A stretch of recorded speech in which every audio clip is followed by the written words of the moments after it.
Сәлеметсіздер ме оқушылар?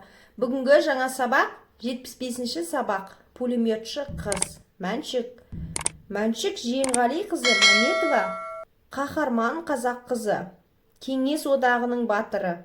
1941 жылы Ұлы Отан соғысы басталған кезде Мәншік 18 жаста еді. Ол соғысқа барып, отанын қорғаймын деген шешім қабылдайды.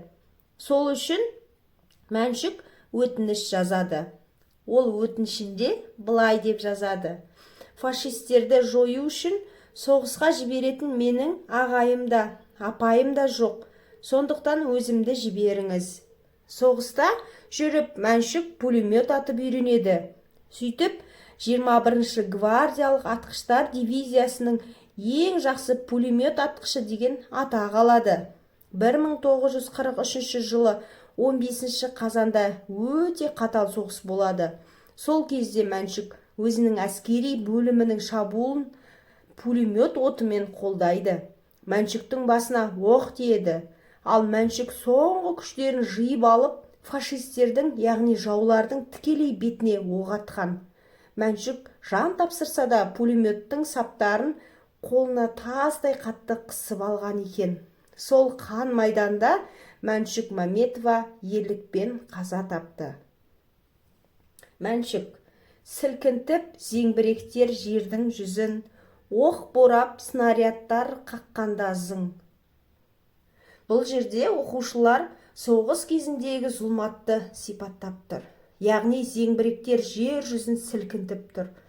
Әр зеңбірек жарылған сайын жер дүмпуі болады. Ал снарядтар, яғни оқтар жан-жақтан атылып жатыр. Байқасаңыздар, көк аспан қалың тұман, түтін, от басқан. Ашық аспан жоқ. Бұл зұлмат соғыстың белгісі. Қаптаған қалың жаудан тайсалмаған, мен көрдім пилоткалы қазақ қызын. Сондай аласапыран соғыста қаптаған жаулардан қорықпай тұрған, басында пилоткасы бар қазақ қызын көрдім дейді. Қолында пулеметі Максим оның, бойында күш жігері тасқын оның, ерлермен тізе қосып шабуылда, оғымен қырғын майдан ашты жолын. Ол батыр қыздың қолында Максим деген пулеметі бар екен. Бұл батыр қыздың бойында күш жігері тасып тұр.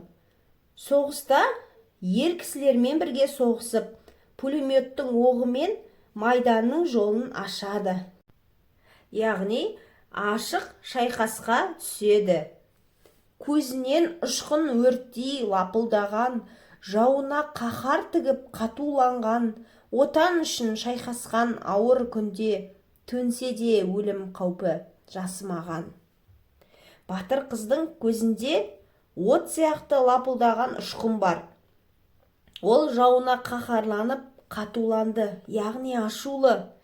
Өлім қаупі келсе де қорықпай, отан үшін, ел үшін шайқасқан. Міне оқушылар, қазақтың пулеметші батыр қызы туралы білдіңіздер.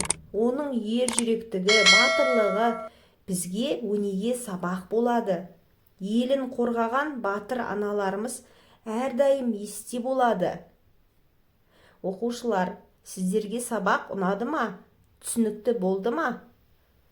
Олай болса, суретті әдебиет каналына тіркеліп, достарымызды шақырайық.